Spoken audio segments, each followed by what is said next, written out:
Alright, so in this chapter we're talking all about analyzing graphs of functions. We're going to start off with the basics that you probably have seen before.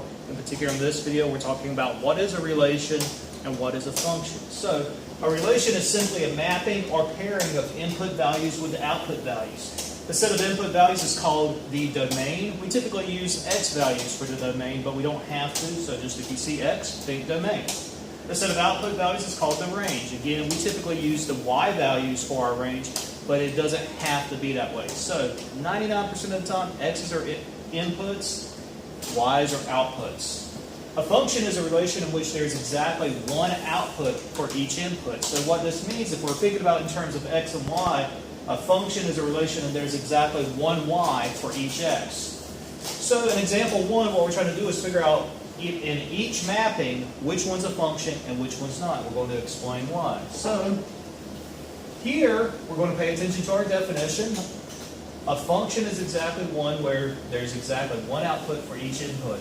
So one output for each input. Well, we see that input 1 right here has 2 outputs, so it doesn't obey that definition, so it's not a function.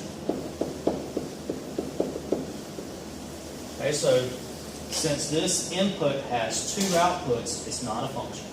And part B, this input has 1 output, this input has 1 output, this input has 1 output, and this input has 1 output. So since there's exactly 1 output for each input, that follows our definition pretty close, so this is, yes, a function.